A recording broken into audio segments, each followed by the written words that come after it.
Bom, pessoal, continuando então com a nossa disciplina de interface homem-computador ou homem-máquina, nós vamos aqui começar o capítulo 3 que tem algumas abordagens teóricas a respeito de HC, ok?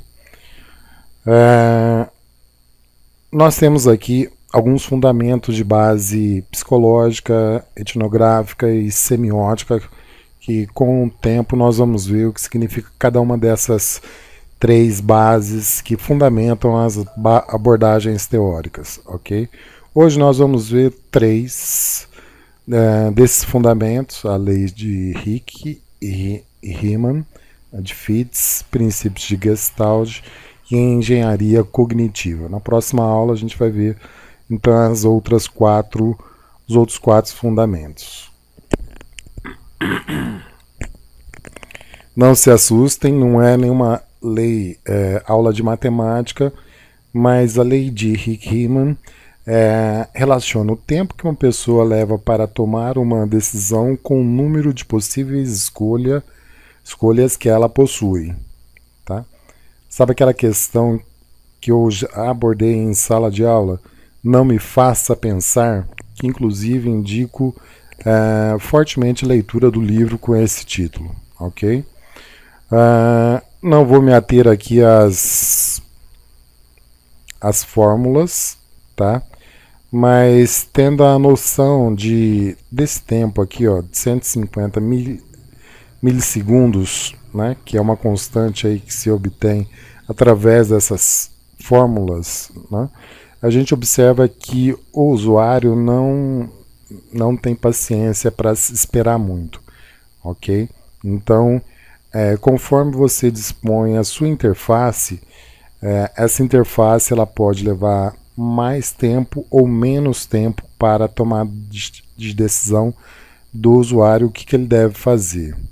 Só um parênteses aqui, né? Hoje eu fui fazer um depósito para uma colega minha que está comprando roupas assim para crianças de um educandário, de um orfanato.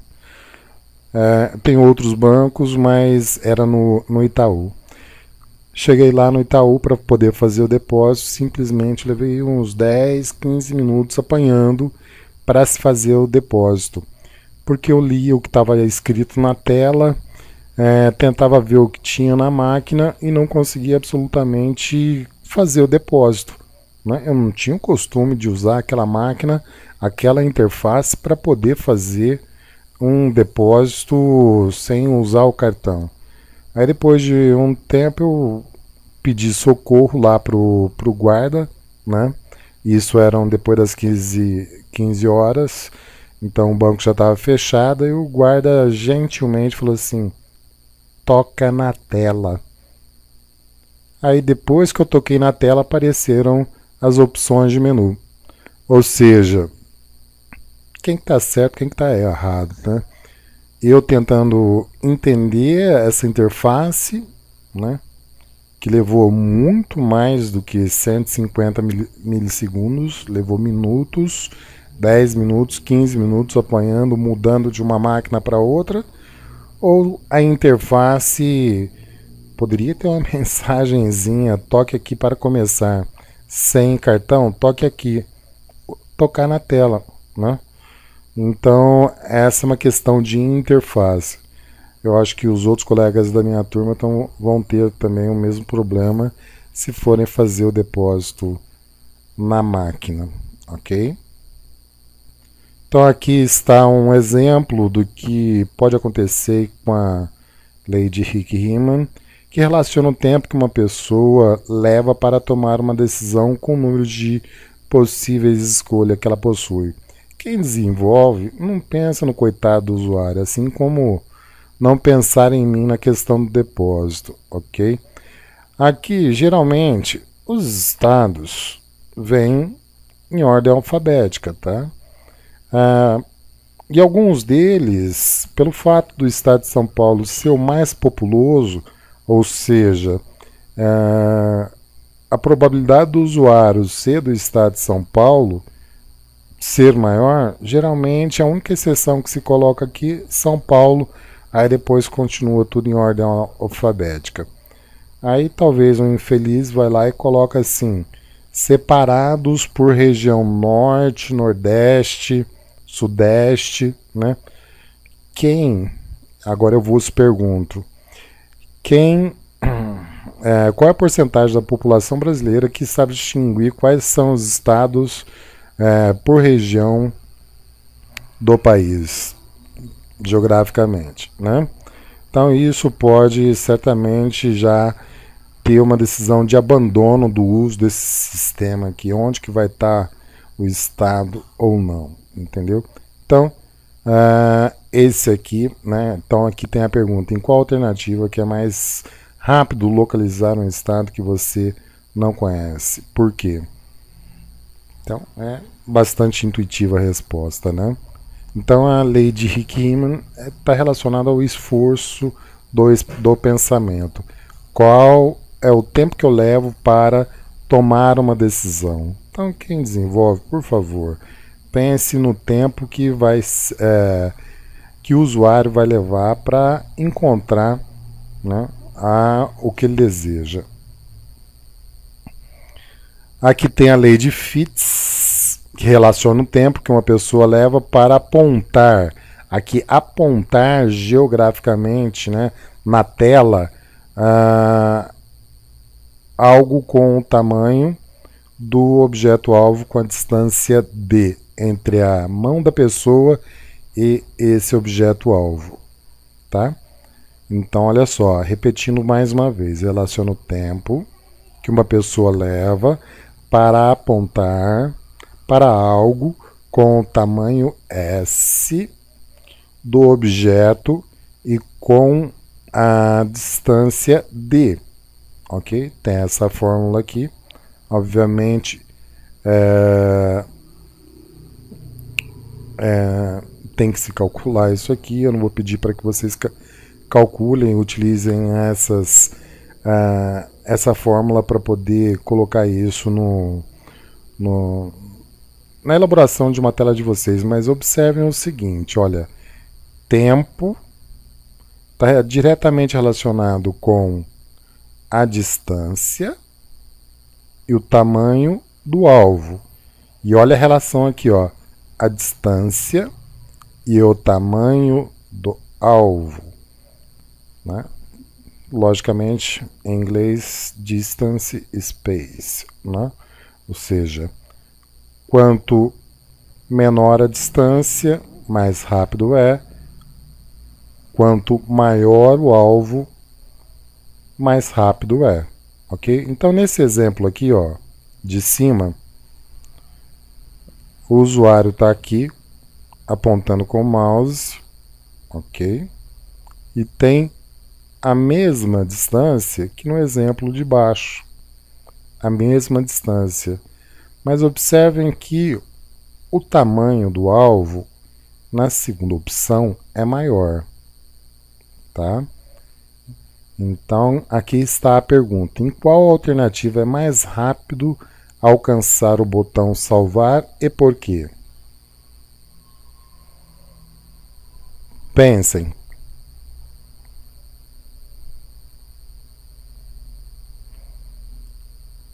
Então, observando aqui, ó, por isso que eu pedi para vocês prestarem atenção, colocando apenas essas duas variáveis aqui, uma vez que as outras continuam constantes, né, vocês vão observar que o espaço do alvo, aqui onde que ele deve clicar para salvar um documento, o tamanho é maior.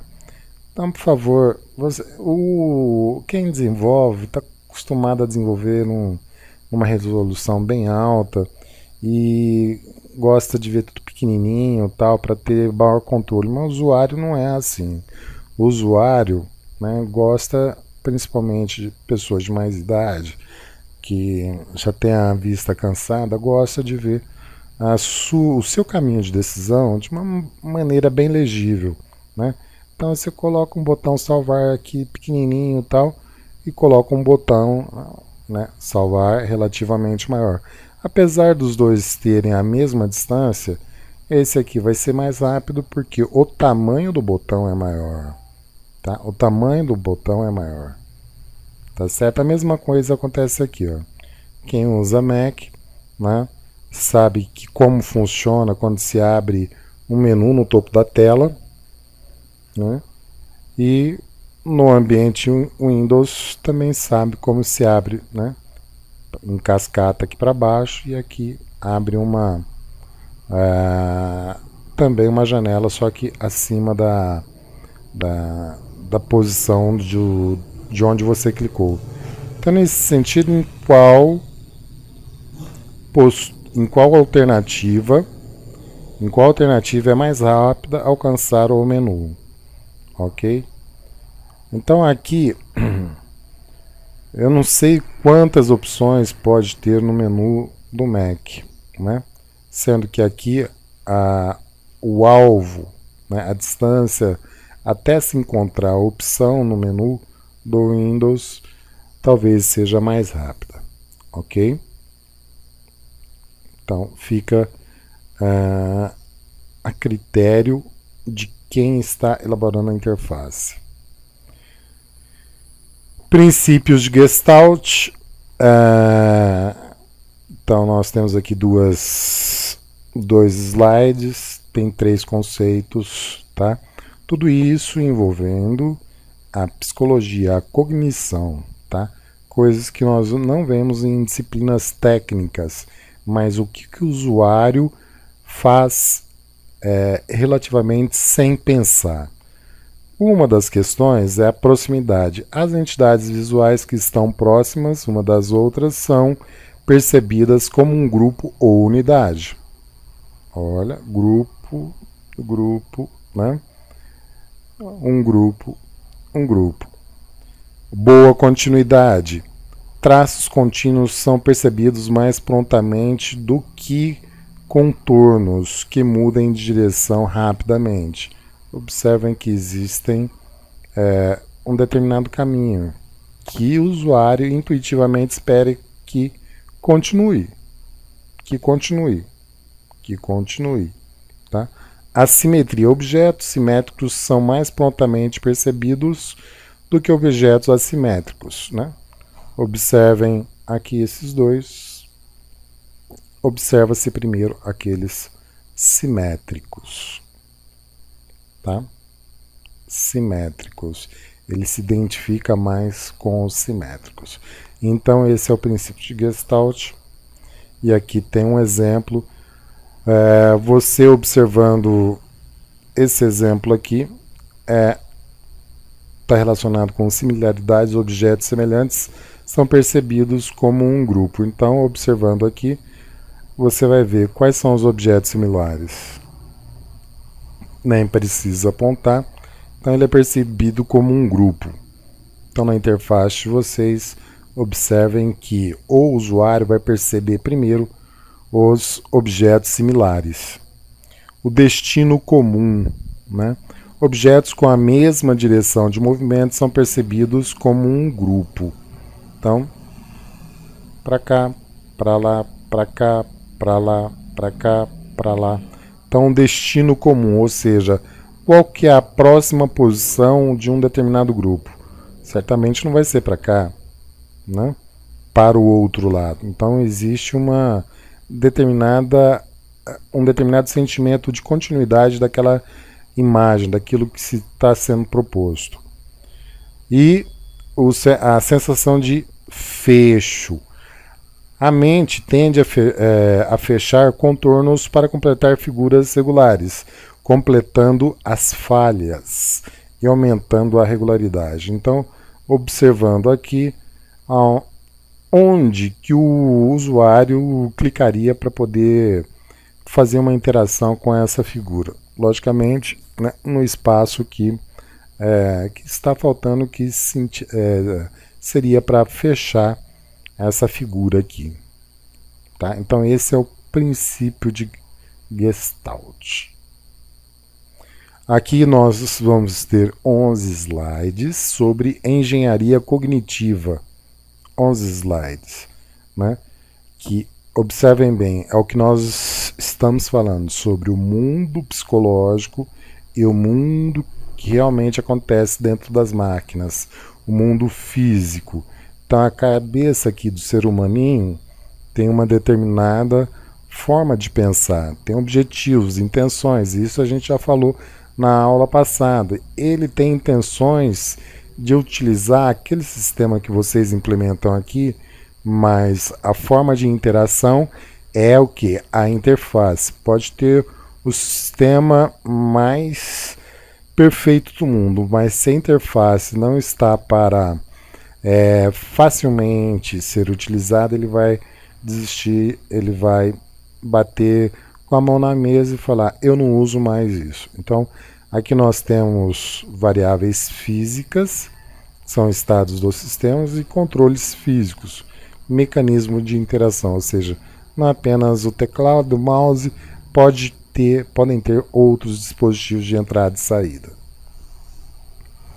Então, aqui foi um experimento, né? Provavelmente vocês já devem ter passado por essa situação. Em casas ou apartamentos, né, hotéis, tem sempre aquela questão de controlar a temperatura para poder tomar banho, né? Então observem aqui esse conjunto, né? Não existe um determinado padrão, né? Em casa tem chuveiro elétrico, então aqui quando eu me deparo, e o duro que às vezes isso não é um padrão, a fria de um lado e a quente do outro. Geralmente quando se instala aqui você pode ter diferentes situações, né? Diferentes situações. Então qual que você vai abrir? Né? Com o calor que está fazendo, de repente você abre a quente e vai sair queimando a pele ali debaixo do chuveiro, né? Ou senão no frio, se você está aqui, abre a da esquerda sem saber que ela é fria, vai. E assim, aqui é outra coisa. Abre-se girando para a esquerda, né? Girando para a esquerda ou para a direita. Tá? E aqui nós temos uma outra situação, né, que não é o mesmo canal de saída, né, são dois canais, né, uma especificamente para uma temperatura e a outra para outra. Então tem um problema de mapeamento. Qual é o controle da água quente e qual o da água fria? De que maneira controlar? Cada controle deve ser girado para aumentar ou reduzir o fluxo de água. Esquerda e direita. Dificuldade de controle. Para aumentar a temperatura da água mantendo o fluxo constante, é necessário manipular simultaneamente as duas torneiras. Dificuldade de avaliação. Quando há dois bicos de torneira, às vezes se torna difícil avaliar se o resultado desejado foi alcançado. Ok? Então aqui existe uma proposta de uma solução para essas dificuldades, que seria uma outra interface, aqui não relacionada com sistemas, né? Logicamente é um outro problema tomar banho, ou mesmo lá, né, para lavar as mãos, o rosto, que é um outro sistema, né, com uma forma de controle só. Você levanta para determinar o fluxo nesse sentido e para determinar a temperatura esquerda ou direita. Trazendo para o mundo da computação de sistemas, vamos observar aqui um exemplo, né, para se determinar um problema de mapeamento, dificuldade de controle e dificuldade de avaliação do resultado. Aqui no Windows mais antigo, né, você poderia definir, você quer alterar a cor, né? Aí você não sabe a princípio aqui qual que é o vermelho, azul, o verde e o azul, o RGB, né? Então você vai mudar o que aqui para chegar. Isso já tem um cara mais de um designer que vai saber os valores específicos para poder chegar na tonalidade que se deseja. Aqui do lado direito já tem a interface indicando o que significa cada um dos botões desse painel, né? Red, Green, Blue, e aqui tem um preview do que vai acontecer, né? Então, ou seja, aqui nessa interface dá um resultado mais rápido para o usuário. Aqui uma definição muito mais rápida, né? Dos componentes, que envolve também a saturação e a iluminação, ok? Ou seja, numa mesma janela, além de você definir a cor que você deseja, você definir também a matiz, a saturação e a iluminação, ok? E aqui você tem uma visualização, uma pré-visualização de que cor que você vai atingir, né?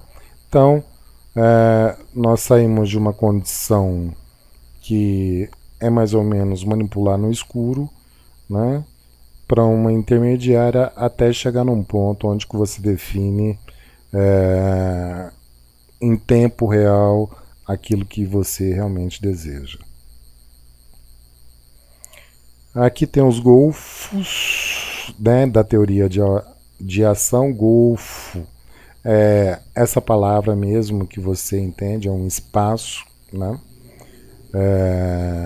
de tempo, é um espaço geográfico entre os objetivos, né, as variáveis psicológicas e as variáveis e controles físicos, tá? Existe uma distância.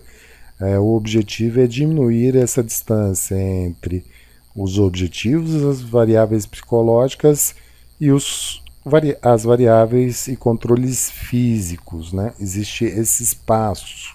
Então, por isso, tem que entender um pouco sobre a atividade mental e o que acontece fisicamente dentro da máquina. Então, olha só o caminho, né? A travessia desse espaço, desse golfo. Tá lá o ser humaninho com o objetivo, né? Tem a sua intenção, especifica a sua ação, né? E interage. Tá um comando de execução dentro do seu sistema. O seu sistema dá um retorno de uma percepção, aí o usuário vai interpretar e vai avaliar o que o seu sistema está devolvendo. E aqui tem, né, eu vou subir esse slide aqui para depois vocês analisarem no WebGIS, mas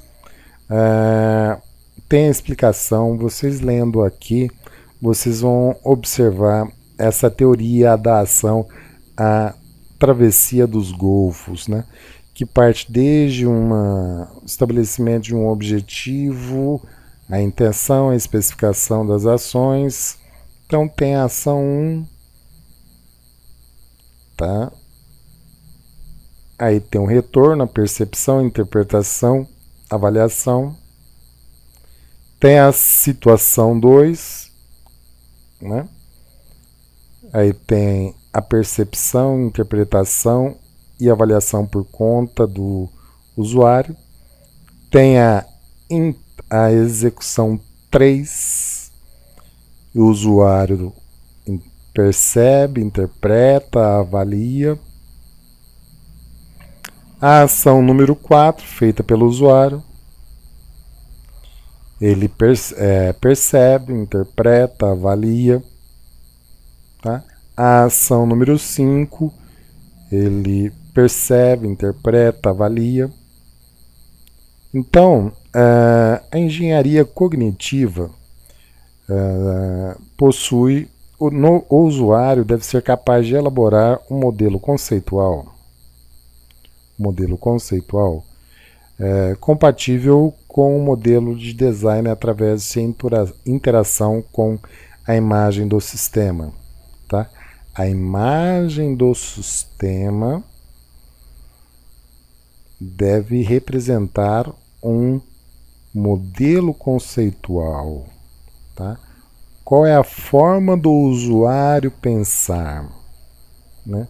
Então, a interação, a interface, a imagem do seu sistema deve ter, de alguma maneira, um modelo conceitual do pensamento do usuário, ok?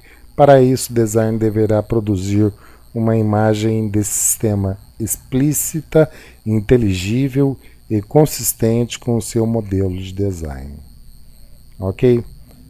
Por hoje é isso. Amanhã nós vamos continuar então aqui com esses conceitos fundamentais de interface homem-máquina. Até amanhã, pessoal.